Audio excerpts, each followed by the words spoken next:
Hey, good morning, Pirates. This is the screencast for the agenda for April 29th and 30th, last 2 days of April. And our objective, we're still looking at energy conversions, and today we're studying a pendulum. So here's an example of a pendulum right here. I have a simple piece of string tied to a couple of washers, and we are hanging it from a ring stand, but you could hang it off the tabletop. You could hang it from a tack in the wall, all kinds of choices. You could also use something as simple as a shoelace and your pencil or an ink pen, anything that has a little bit of mass to tie on the end that you can then create your own pendulum. If you have questions, please join the Zoom or email me and I'll respond as soon as possible. The first thing today, we are taking a vocabulary quiz, a practice quiz. Take that quickly. It's 10 questions. You can take it as many times as you want as practice or to improve your score. Once you're done with that, we are doing the swinging pendulum lab. And so when you open this lab, this top link is a video that I need you to watch. This is kind of what that video looks like. But it's 3 minutes long, and you should watch it and kind of get introduced to a pendulum and follow along. Then I would keep it in a tab so you can use it as a resource as you complete the activity, because everything that you need to know to be successful completing these 7 slides is in that video. There's examples of the problems and so forth.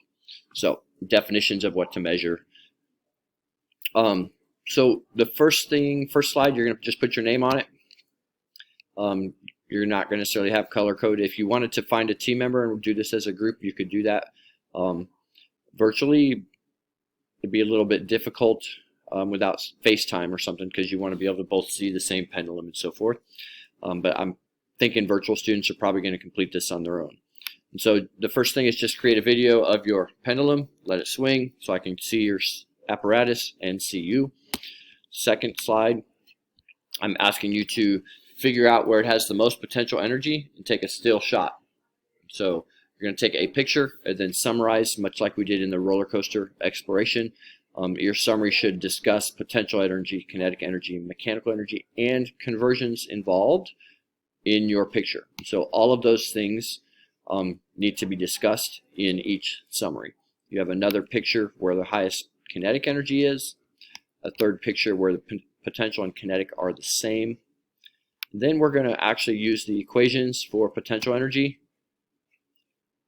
Potential energy is mass times the gravitational factor times height. We're going to use 10 meters per second squared for the acceleration due to gravity, and that's actually rounded. It really is 9.8 meters per second. And we'll also be thinking about kinetic energy, but instead of calculating kinetic energy, we are working on the assumption that the potential and kinetic energy are the same. So when you figure out your potential energy, that will become the kinetic energy down here, and you're really solving for a theoretical velocity.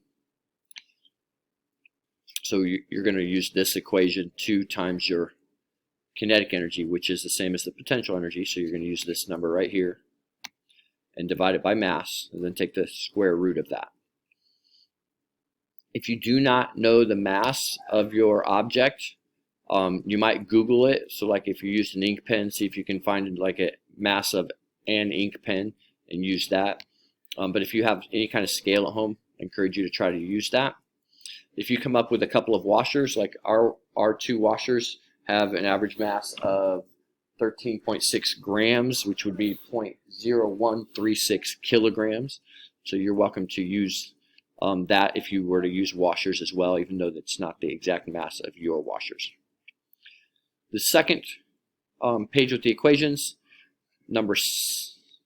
slide 7, starts off with the distance between 2 tape marks. So as you watch the video, you'll know you're going to want to swing your pendulum somewhere where you can have some tape marks.